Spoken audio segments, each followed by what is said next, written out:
So we're going to get started. Thanks everyone for coming. That's the last seminar of this semester. I hope you enjoy the winter weather here, and also, very exciting for me to introduce Professor Aidong from University of Oxford. So he traveled a long way from UK to Ithaca last night, and of course, it's very unusual for us to get somebody from University of Oxford, right? Which is a very well reputable and high-ranking institution. So Professor Yang is a professor in Department of Engineering Science in Oxford, and he is leading a research lab on environmental and biological system engineering, working on a variety of topics related to decarbonization, industrial, carbon capture, and many other topics. As you can see from the topic here, it's going to cover quite very interesting areas, from vertical farming to green steels. So please join me to give him a very warm welcome. Thank you very much for the kind introduction and for the very kind invitation. Yeah, it's not that easy to cross Atlantic a little bit land as well to be here, but it's great to see Cornell. Before I came, I had a couple of students in my group who had some knowledge about Cornell. The campus is beautiful, you need to spend time there. Unfortunately, I only got 1 day, but I try to enjoy as much as I can. And it's interesting to arrive into a new place in heavy snow. That's a very interesting experience. So I guess what I want to talk about today is something to do with the penetration of renewable energy into the production system. Okay, so I'm going to go through a number of things, primarily drawing example from our own research, but hopefully, these kind of findings, discussions, can be kind of generalized, and hopefully this is, widely shared by the community of systems engineering. Yeah, the title looks a little bit strange. From vertical farming to green steel, I think I had a simple version of this. I think it was something like from a salad to steel, same thing, okay? But it's just to show the scope of this topic. I think to set the scene, I would like to start by mentioning this warning of a perfect storm. This was by John Beddington back in 2009. I think he was the chief scientific advisor to the UK government at the time. I don't know whether anybody has heard about this perfect storm warning. So basically, he was referring to, so that was 2009. He was referring to something that might happen around 2030, which is not too far away from today, by the way. And the warning was about simultaneous increase in demand for food and water across the globe, and coupled with problems with climate change. That would cause a lot of disruptions to these essential supplies. So, so when these things get together, that could really form a perfect storm that would cause a lot of headaches to the international community.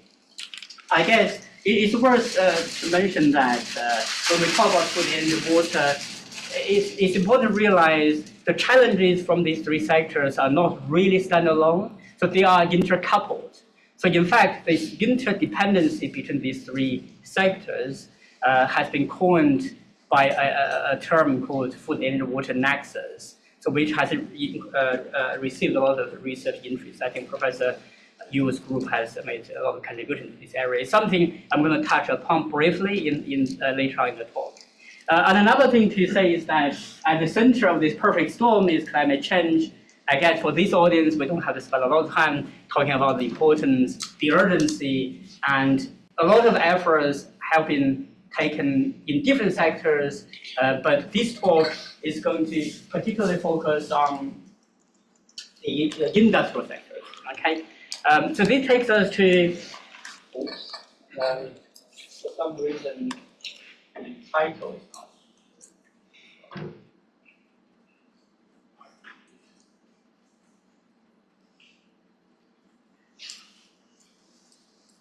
Yeah, maybe I go like this so that you can see the title. Yeah, so this is just an example. This is from the US Department of Energy a couple of years ago. Some of you who are following industrial decarbonization should have seen these. But this is not the only one. I think a couple of other governments, like the DOE equivalent in the UK, they had some very similar kind of strategic analysis. So what this was looking at is, the potential actions for industrial decarbonization in a number of categories. So you have the familiar ones. I'm afraid I have to switch to this one, the last animation. So you can see the familiar ones like improving energy efficiency, which is always good. And in the other corner, you have carbon capture, utilization, storage, which is always needed. But I guess what I want to emphasize is these two categories in the middle here. So what you have there is you have industrial electrification, and then you have this low carbon fuel and energy generation and storage. So these two sectors, these two categories combined, they are really pointing to the importance of what kind of electricity you're going to generate from what sources, ideally low carbon, and then how we use them, how we store them, how we utilize them in different industrial sectors. You can read these, spending half an hour on this, but that is the key message there. I think this picture is telling very much the same story. So you want to look at how this green energy coupled with some essential energy carriers to penetrate through this industrial landscape. So that seems to be something that is very, very important in the decades to come. So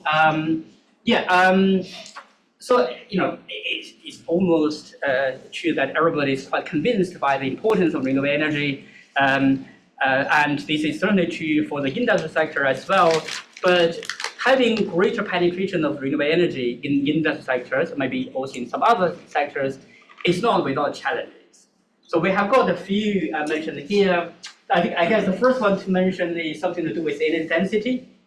So I've got a table here to show. So if you want to generate power from different energy sources, you have the conventional fossil fuels, and then you have the renewable energies. And you can see to get 1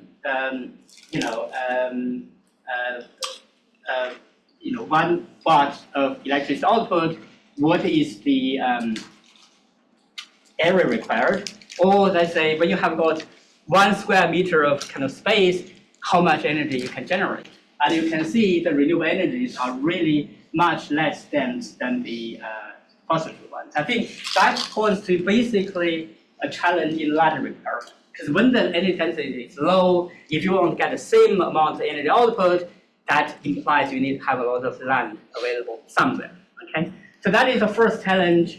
The second challenge is, I think this is quite well known, is about the intermittencies and variabilities of supplies from like wind and solar, right? I think renewable energy is nice, green, but only when sun is shining, when wind is blowing, right? So that points to some additional challenges there. The final one, I think, is probably, it's rather less well known. This is really about when you introduce renewable energy into industry, energy is very important, but you need to think about in a production system, very often you need energy, but you also need something else. So in the conventional system, of course, we had energy, we have something else, and they were kind of nicely packed together. If we want to move from conventional energy supply to renewable energy supply, we also need to think about the other things we need for production systems. It's not only energy, but some other resources. This pairing is quite important to consider. So to illustrate the challenges in each of these aspects, and also to show some insights around these challenges, I'm going to take you through 3 examples, all from our own work. So the first one is the vertical farming bit is about the production of vegetable and fruit through indoor farming, which includes vertical farming. And then I will do a very quick example on the chemical side, the production of methanol, and finally I will spend some time on green steel. Okay. So and I hope these 3 examples together can help us understand the challenges around these different aspects, and also to see what kind of systems engineering analysis, systems engineering approaches can help us gain better understanding of these problems.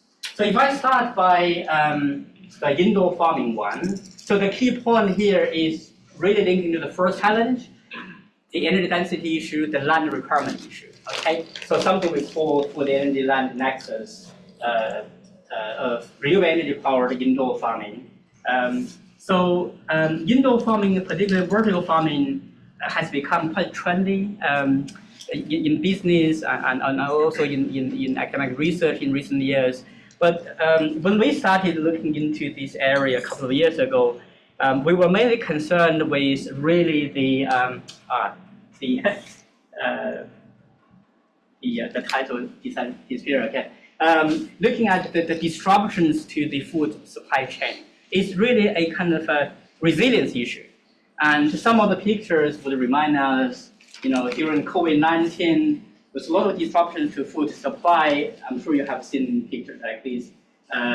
Certainly in the UK, this was very common, particularly in the early stage of COVID-19. You really, when you walk into a supermarket, you don't see anything, right? There's nothing, no egg, no tomato, etc., etc. An additional kind of problem faced by the UK was Brexit. I think personally, it's not something I really, wanted to see, but that's something that did happen, and Brexit really posed a lot of disruptions to food supply in the UK, particularly to some areas such as Northern Ireland. So I think this kind of disruptions to food supply chain has a lot to do with the fact that in the current food system, the places where food are produced are normally not likely the kind of the demand center.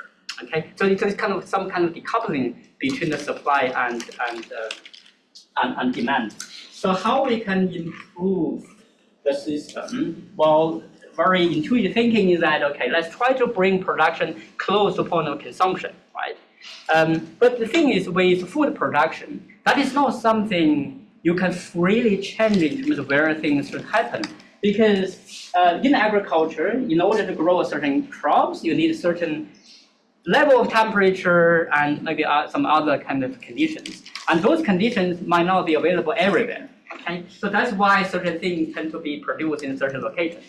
So if we really want to remove these restrictions and trying to say, hey, well, I want to produce things wherever I want, ideally close to consumption, then you have to move on to the so-called controlled environment agriculture, or CEA, either by this kind of fully enclosed plant factory, multi-level growth environment where light is purely by artificial supply and the whole temperature, humidity, CO2 levels are fully controlled.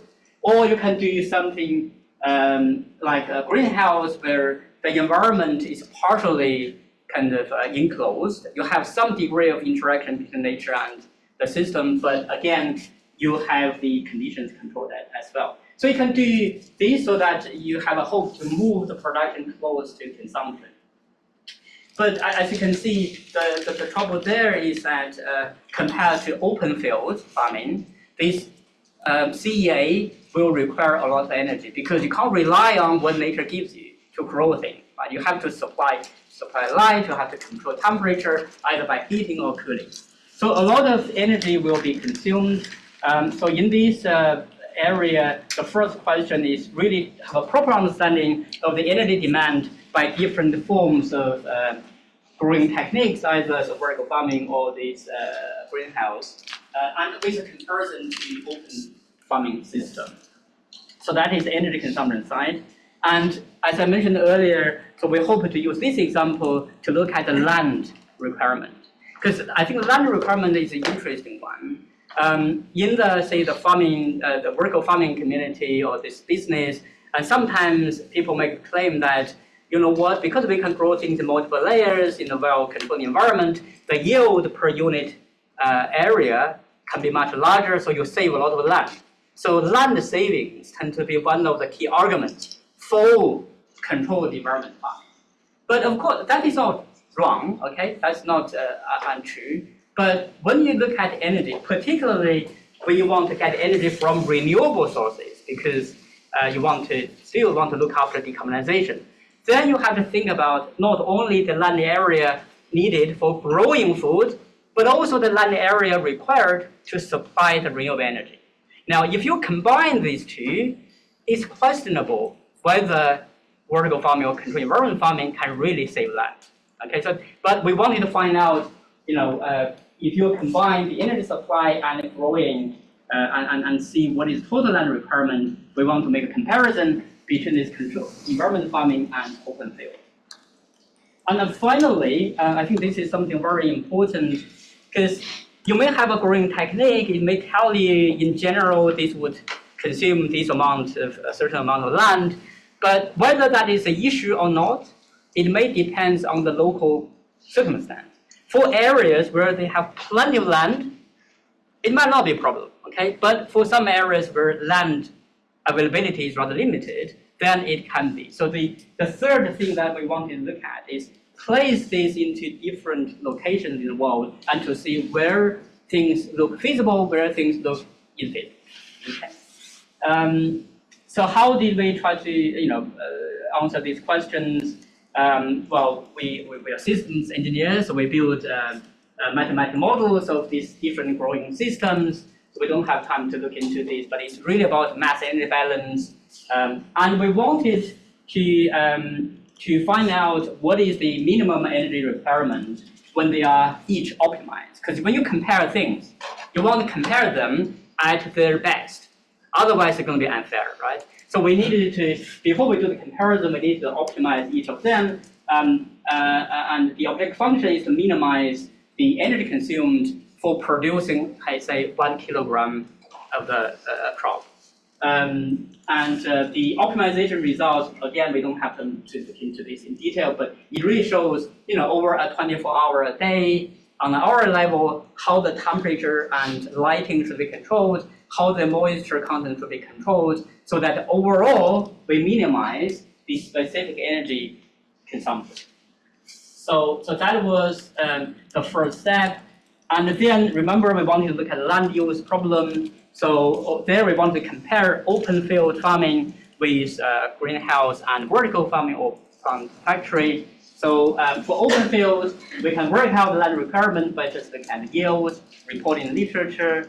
And then for the CEAs, we wanted to look at particularly the land requirement for supplying the renewable energy to power greenhouse or the vertical farming, right? So it's a lot of kind of calculations to understand the land requirement there. And finally, we place this, in different kind of geographical locations and to test the stress around the land. Okay, so that is what we try to do. So I think we look at about 8 or 9 locations across the world with interesting combination of different climate conditions, population density, land availability, et cetera. I think the closest one to us is Boston. Yeah, I think that's probably the closest one. There was another US location, Phoenix, which is a bit far away. But for each location, we designed a basket of a number of veg, okay? And for the intention to satisfy 50% of the RNI's recommended nutrient intake, this is from WHO. So that is kind of the basket we designed. So that means for each chosen location, for the whole population in that area, we ask question, right? If we try to grow this basket, open field farming, greenhouse, vertical farming, right? To satisfy 50% of RNI of the population, what is the kind of the energy implication and what is the land implication?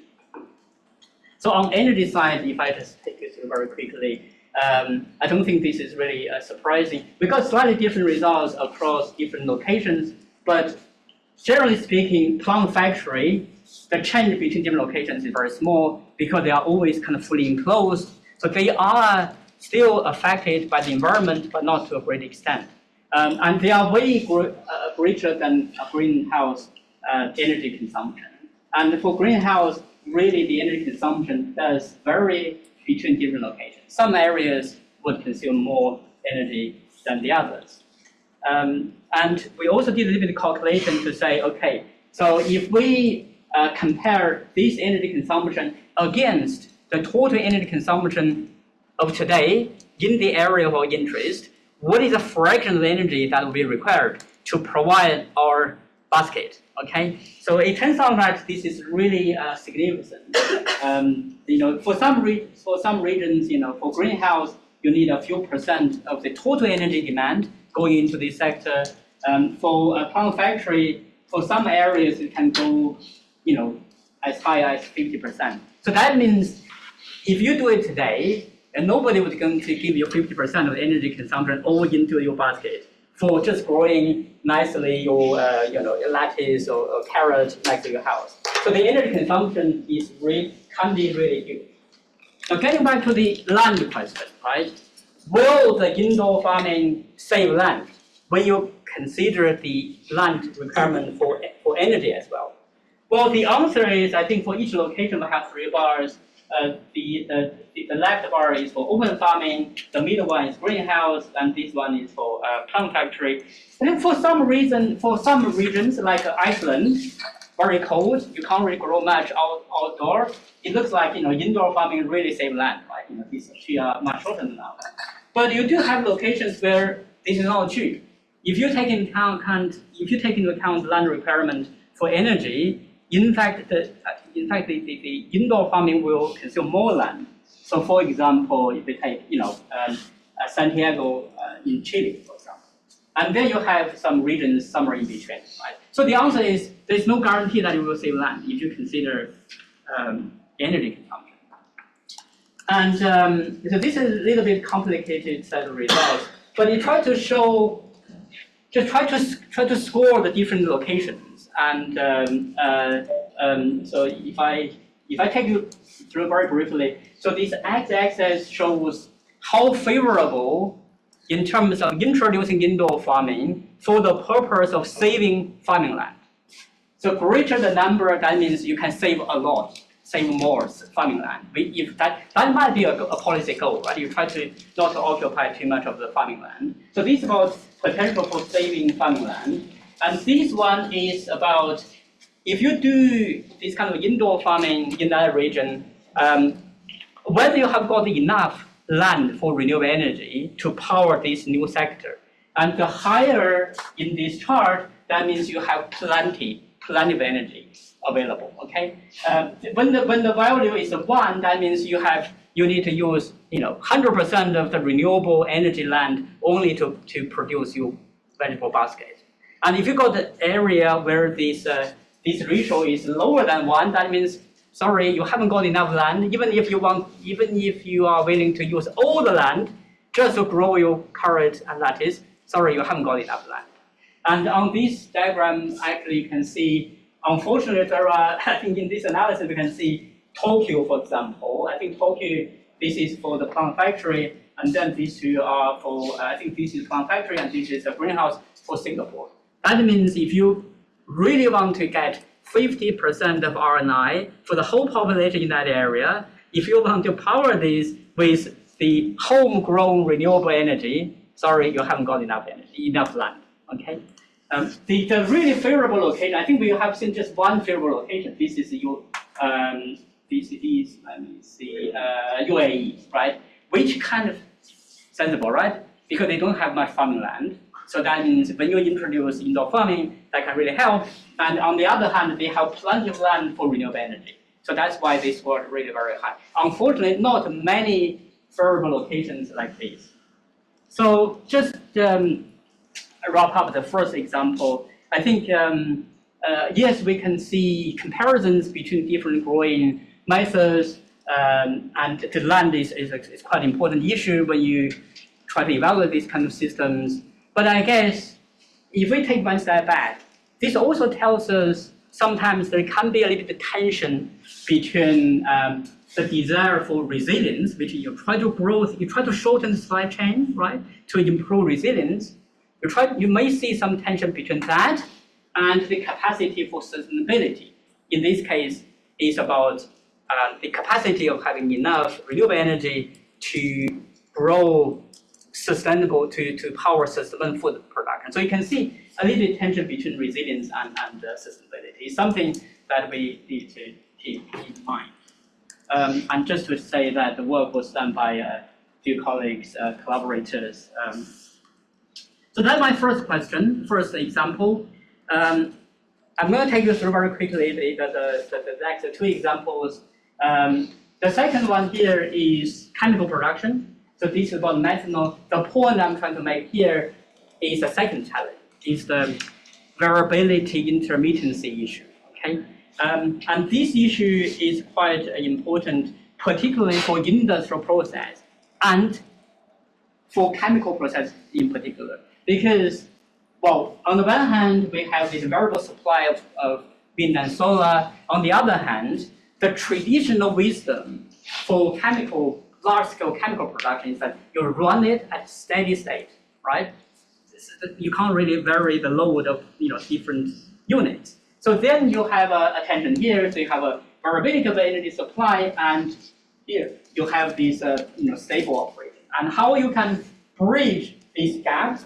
Well, you have to introduce energy storage in between, right? So that is doable, but costly, because energy storage, there are different technologies, but I guess none of them is cheap, at least not yet.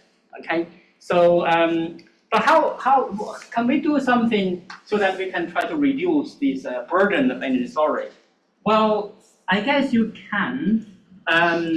You can try to have a smaller size of energy storage, but with the support of some flexibility of your process. So this, I think some of you might be familiar with the concept of demand-side management, right? So this is kind of demand-side management, but within the industrial setting, okay? The consequence of this is that I think people think about household energy demand management is about when you turn on your washing machine, right? That doesn't have a huge consequence. But when you operate an industrial system in a flexible way, that means sometimes you have a low load, sometimes you have high load. And the implication is that you will have to build a plant to the size larger than what you need in the steady state case. So that means you have to spend more money on this side. So the question is, okay, the money you spend more on this side, whether that would be smaller than the money savings that you can bring by reducing the energy storage. So that is a question. So we did some modeling. I think I'm going to go through this very quickly. So we look at methanol production with hydrogen coming through renewables, okay? To produce methanol, we use CO2 hydrogenation. So CO2 comes from some other sources. And here we ask question, in order to reduce the hydrogen storage, to what extent, if we introduce flexibility in methanol synthesis, that can reduce the overall cost? Okay, so that is the game we try to play. This is the optimization problem. So we were looking at a operational year with 8,000 hours, and we're looking at hourly renewable energy supply, and then we try to see, okay, so if we try to produce 400,000 tons per year of methanol, what kind of system we should put in place so that we give some kind of degree of flexibility in methanol synthesis, and with the hope to reduce the energy storage requirement, and overall we can achieve cost reduction. So just some results. I think we run this for a couple of locations. This was somewhere in Germany. I think it's a small island not far away from Hamburg, I think. And this is somewhere in California, I believe. Maybe I just explain one of them. So this is really the production cost for methanol. So this is actually affected by something called dispatchable energy price. You can ignore this one. But just looking at these different curves, each of them corresponding to a assumed level of flexibility of methanol synthesis. Okay. The very top one has no flexibility, okay? That means you completely rely on energy storage to bridge the energy supply and chemical production. And then you have increased level of flexibility. You can see, overall maximum by introducing flexibility, in this case at least, you can achieve around 30% of cost reduction, which can be rather remarkable. Okay. But of course, this degree of reduction is not guaranteed, because it really depends on location and depends on the process. But at least we can see sometimes trying to increase the flexibility of the industrial process can help us reduce energy consumption. I think I'm going to. Okay, so a few minutes on the final example. So this is a green steel bit. So we use this example to illustrate the point of the coupling of energy resource and other resources required for industrial application. Right? So we call it regional resource kind of utilization or pairing. So yeah, I think many people will know how important steel is. We produce about 2 billion tons per year, and it represents about 8% of global GHG emissions. So decarbonizing steel will mean a lot to the whole world. Okay. In terms of the production of steel, so this is what we do now. Basically, the blast furnace followed by the basic oxygen furnace, BF and BOF. This emits a lot of CO2, as you can see here. Nearly 3 tons CO2 per ton of steel produced. And then we can have a better technology. So we do not relying on coal as we do with the BF, BOF route, but we can use natural gas to do not the blast furnace, but something called shaft furnace, followed by this EAF, the electric arc furnace. Okay, so this one can save a lot of carbon there, but even better, we could replace natural gas, which is still fossil fuel, with green hydrogen. Okay, and that would really bring the carbon emission down to a very large extent. So the work we are looking at here is evaluating the potential of this scheme, this green hydrogen scheme, and you may ask, where is the other resource needed? You promised you're going to look at different resources, right? Well, this is almost obvious. We produce steel from iron ore, right? Iron ore is a key thing, and more importantly, the iron ore requirement for these hydrogen direct reduction routes is higher than the conventional ones. So some of the iron ore deposits, which work well for the conventional system, might not work well for the new system, right? So that means when you switch the energy source, be careful. There might be some other things you need to look after in terms of other resources needed, as in this case. I think it's really about iron content in iron ore. You have some numbers there. For the conventional one, the minimum requirement is 65% of iron in the iron ore. In this new one is 67%. You may ask, just 2%. Will that make a difference? That'll make a lot of difference. Okay. So we wanted to see, okay, if we one day the world moves to the green steel case, what are the good locations for this good thing to happen? And that will require good pairing of high quality renewable energy and high quality iron ore. Okay, so we did this kind of study. Again, is a kind of optimization work. So looking at how we can optimize the production of on the facility level. But remember, we wanted to look at if we do this in different locations, right? How the system would work out in terms of economic performance. So we did some kind of optimization in 44 locations, and then we did a bit of machine learning techniques so that we can look at a much larger number of deposits. So and the results, this is more like a green steel league table predicted, right? So you can see different countries here.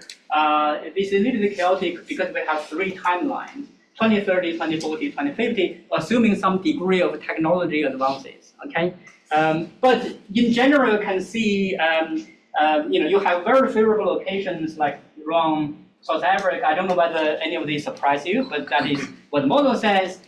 Remember, it's 2 things, right? Good renewable energy and high quality iron ore. These 2 things. Well, I think maybe I can show you just a little bit on this slide, just give you a little bit of insight. We don't have time to go through everything here, but so for example, Sweden. For anyone who have been following green steel development, you would know that Sweden is a leading country in developing green hydrogen-based steel making, and it's leading the industrial pellet operations. And this is almost kind of embarrassment, because they were at the bottom. And the reason why that was the case is because they had the renewable energy quality was rather poor. Let me be very clear. When we say renewable energy, in this analysis, we only look at solar and onshore wind, okay? And we did have, we received complaints from our Swedish colleagues that we have got hydro, right? We got a lot of hydro. I'm sorry, that was not in the scope of the assessment. But that shows, depending on what kind of renewable energy you assume, if they're not in the good quality, that was certainly a flat cost. Another country I want to pick is Australia, because there's a huge kind of incentive in Australia to try to push this green agenda, including green steel and green hydrogen. But this is slightly surprising to us, because we thought if it's not number one, it should be number two, number three. And what happened was, we talk about renewable energy, they're very good, and or they're very good as well. But why they're not ranking, at the top? And we look at the data and we found what happens is the labor cost. So if you compare these countries, right? Australia, everything else is good, but the labor cost is very wide, is very high. So that is not a resource, isn't it? So I think I'm going to quickly take you through. So we did a big kind of machine learning exercise, trying to have a mapping of the potential of green steel. I think the color represents the cost. The size of each bubble represents the existing iron ore output. So how much iron ore is being produced. So that gives us some reality, okay? So this is not just dreaming, because interestingly, in this kind of low cost range, we do see a lot of areas already very active in produce iron ore. The question is, can they then introduce local steel production, not only selling iron ores, but rather try to have some local capacity to produce green hydrogen, green steel? Because by this prediction, you can see, they have very good potential. I think I'm going to skip it. I think I really need to close. I'm going to finish with this nice picture, again, taken by a student working on green steel. I think we wanted to look at renewable energy penetration into production system, the implications. I guess through the three examples, I hope we can see from a resource perspective, land is always a very important thing to look at, and also the non-energy import, like iron ore and perhaps other things. And the renewable energy has very different characteristics from the conventional energy. So that means we need to look after the variability problem, and if possible, we try to introduce some flexibility in the production so that what we did in the past might not be always the best in the future. From systems engineering perspective, I think these analysis, these studies, we use simulation, optimization, GIS, graphical information, geographical information system, machine learning, and etc.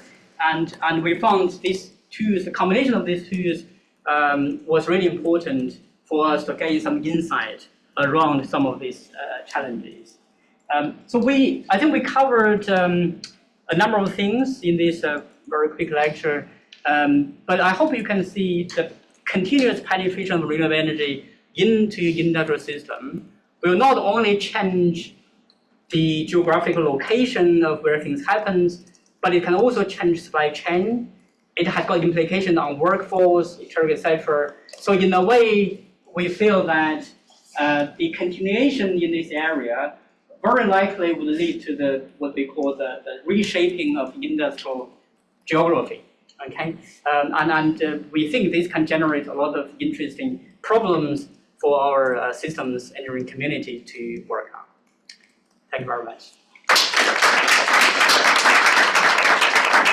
Thank you very much. This is very enlightening and exciting. And we have time for questions. Yeah, go ahead. Thank you for the great presentation. In terms of the steel green energy supply, all the possibilities for each country, does it compare how much is the energy cost, how much is the conventional system, for steel production, or is comparison? Because I can see like countries who are really rich in natural resources and fossil fuels. Is it going to be beneficial for them to shift into green stuff? Indeed. So certainly the costing aspect was a key or core of this analysis. So the places with nice resource, like very strong solar, very even strong wind, and that translates to the lower cost. Okay, so that means for those countries, particularly some areas in Africa, for example, where you don't have a lot of activities, but there's a potential, right, for them to grow.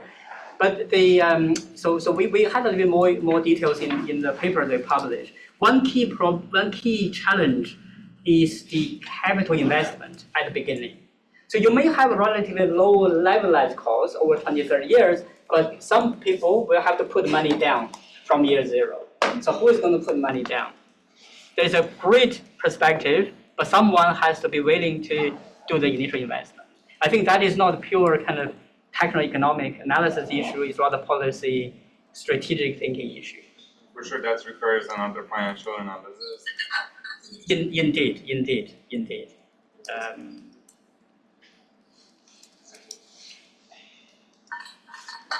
Yeah, thank you. Very interesting. I could spend a lot of time talking to you about this. Right. I was extra on Yes. the Swedish one. Yes. But first, my first question is, there are different requirements for renewables. And you said you focus only on solar and onshore. Yes.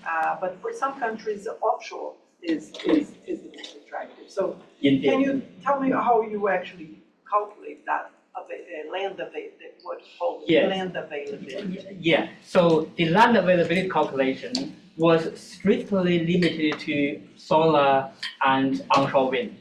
Okay. And that's why we got friends from Singapore complaining, come on, we can do offshore. Yes, you can, but we haven't included in the calculation. Yeah, but Yeah. I think that is important because the conditions are different, geographical conditions are different. Also, Indeed. as we saw, for solar, for example, the countries in solar belts, you Yeah. have a Indeed.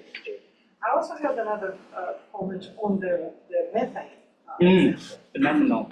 So you optimized to see how you would minimize the use of storage. So you optimize for energy, but actually for the methanol producer, their optimal situation is to maximize output. If you have an infrastructure what you want is to actually produce as much as you can, because the capital cost is the largest cost of that. Actually, your margin of profit is really in the last 30%, the real good margin. So if you compromise on that, then you will compromise your output. So they don't really care about the storage; they care about the output. Yeah, I think that's fair comment. I guess we did look into the economics. So the objective function was to minimize levelized cost of methanol, like per ton over 30 years, right? So if you produce, I think we had 300,000 tons per year. Now, looking at this in over 30 years, every ton of methanol you produce, what is the total cost? That is one we were looking at.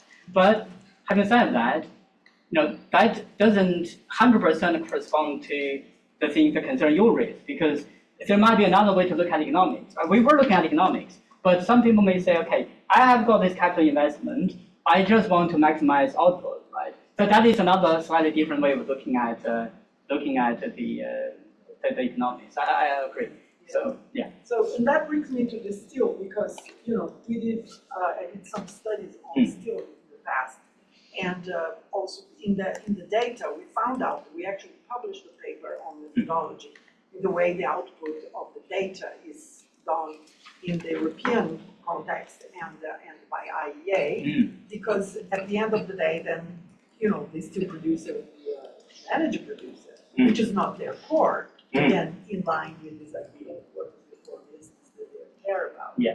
But my actual comment on the steel is, what about broadening the system boundaries? Because you did show that in the Swedish case it's costly, and we saw that labor costs are high, and yes, I think if we introduced the water power, it would be a different result, because that's a big, half of the electricity in Sweden comes from hydropower, so that would make a big difference. But also the fact that, the synergy of that industry with other outputs. So for example, the steel furnace in Luleå, in the north of Sweden, heats the whole city. Right, yeah. So, the energy output there is fantastic, and it's not being wasted. Yeah. So if you broaden the system boundary here, you would see that maybe there are other benefits here incorporated. I think this is a very important point from system engineering perspective, right? Because I think I 100% with you. So the study we did was trying to have a quick global scanning. But I think in general, from this kind of analysis, you identify some interesting areas, either very good or challenging. I agree, you should zoom in and look at this local situation and see when this is embedded within the local economy, how the things will change. It's hard to do this on the global level, but I guess, it's almost that you should do a kind of follow-up, zoom in and look at some of the interesting locations. I think, the whole area of process integration or industrial ecology is really about looking at the kind of symbiosis between different sectors. I totally agree. Yeah, and this type of study actually is very good, because then it's a good incentive for the discussion. Yes. When each partner looks and say, well, what does that actually mean? Yeah. You realize the need for further. Yeah. Thank you.